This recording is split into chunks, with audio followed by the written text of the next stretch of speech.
वालेकुम। आज हमारे किचन में मज़ेदार सी डिश रेडी होने जा रही है। सबसे पहले मैंने हाफ बोनलेस चिकन लिया है। इसको अच्छी तरीके से वॉश कर लूँगी। वॉश करने के बाद इसके छोटे-छोटे पीसेस कर लूँगी। आपने इसे इस तरह से रेडी करना है तो आप कर लें, मगर मुझे पीसेस की शक्ल में ही अच्छे लगते हैं।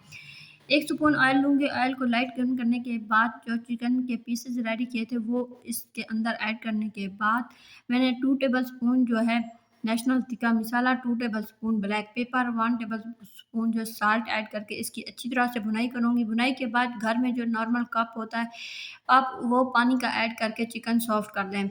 अब हमारा चिकन रेडी हो गया था। अब बारी आती है केचप और मेयोनीज़ की। आपने तीनों चीज़ें मुनासिब मिकदार में लेनी है। मैंने नेशनल चिली केचप लिया है, जैंगो सिंपल मेयोनीज़ और जैंगो की जो है फ़जीता स्पीड वाली मेयोनीज़ ली है। तीनों चीज़ों को आपने मुनासिब मिकदार में ऐड करना है। आपने इस तरह से लेना है कि आपकी जो डिश है वो रेडी हो सके। आप कम या ज़्यादा कर सकते हैं अगर आपको पसंद आए, मगर मुझे नॉर्मल ही पसंद है। आपने इस तरह से इसे लेना है कि इसके अंदर लम्स ना हों। अब बारी आती है टोर्टिला रैप की। यहाँ पे आप देख सकते हैं इसके 8 पीस होते हैं, मगर मुझे अपने हिसाब से अपनी डिश रेडी करनी है। सबसे पहले आपने पैन जो है उसे गर्म कर लेना है। पैन को गर्म करने के बाद आपने टोर्टिला रैप लें, उसकी एक साइड गर्म कर लें और दूसरी साइड भी आपने गर्म कर लेनी है। इसे ज़्यादा कुक नहीं करना। सबसे पहले आपने एक दरमियान में आपने इस तरह से आपने जो मेयोनीज़ रेडी किया है वो इसके ऊपर लगा लें। सबसे पहले मैंने नॉर्मल साइज़ का खीरा लिया है, उसको कट कर लिया है। अब छोटे साइज़ का टमाटर लिया है, उसका बीज कट कर लूँगी। आपने इस तरह से लंबे कट करने हैं और शिमला मिर्च अगर आपको पसंद आए तो आप ज़्यादा ऐड कर सकते हैं, मगर मुझे नॉर्मल ही अच्छी लगती है। उसका भी बीज निकाल लें और सैलेड जो पत्ता होता है उसको भी आप कट कर लें।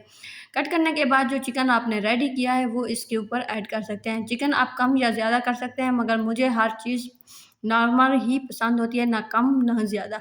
इसी तरह से अगर आपने स्पाइसी लेना है तो जो डेज़र्ट वाला स्पून होता है वो आपने एक ले लेना है। थोड़ा-सा मैंने इसमें यहाँ पे स्पाइसी किया है तो इसलिए। अगर आपने सिंपल लेना है तो आप इसे पेरी-पेरी को स्किप कर दें। दोबारा मैं इसकी कोडिंग करूँगी खीरा और टमाटर के साथ, सैलेड पत्ते के साथ। उसके बाद मैंने दोबारा हाफ़ स्पून जो है मेयोनीज़ लगाऊँगी और चंद ड्रॉप जो हैं पेरी-पेरी के वो भी इसमें ऐड कर दूँगी। उसके बाद बारी आती है अब इसे कवर करने की। जिस तरह से आप रोल को कवर करते हैं, अगर आपको समझ नहीं आ रही तो आप यहाँ पे भी देख सकते हैं। इसी तरह से आपने इसे रोल कर लेना है और दूसरी साइड से आपने अपने पैन को जो है गरम कर लेना है। ठंडे पैन के ऊपर आपने इसे नहीं रखना, वरना ये टूट सकता है।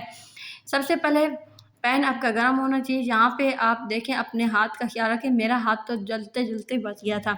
इसी तरह से आपने एक साइड पे इसे गोल्डन कर लेना है, दूसरी साइड भी आपने ख़्याल रखना है कि आपकी गोल्डन हो जाए। जब आपकी दूसरी साइड गोल्डन हो जाए, आपको कहीं से ज़्यादा व्हाइट लगे तो आपने उस साइड से उसे कुक कर लेना है। चंद सेकंड के लिए आपने इधर इसे इस तरह से भी कुक कर सकते हैं। अब हमारा जो टोर्टिला रैप था, जो रोल था वो रेडी हो गया है। अब बारी आती है इसे कवर करने की। आपने बटर पेपर ले लेना है। अगर आपके पास सिंपल पेपर है तो आप उस पे के ऊपर भी इस तरह से इसे कवर कर सकते हैं। मेरे पास इस टाइम बटर पेपर था। इसी तरह से आपने इसे इस तरह से कवर कर लेना है, दूसरी साइड भी इसे कवर कर लें। ये इतना मज़े का बना हुआ था गाइस और इतना ही टेस्टी था, मुझे तो बार-बार इसे बनाने का दिल कर रहा था। हमारा जो टोर्टिला रैप था वो रेडी हो गया है। अब बारी आती है इसे डिश आउट करने की। आप दरमियान से इसे कट कर सकते हैं और एन्जॉय करें। वीडियो अच्छी लगे लाइक, कमेंट्स। अल्लाह हाफ़िज़।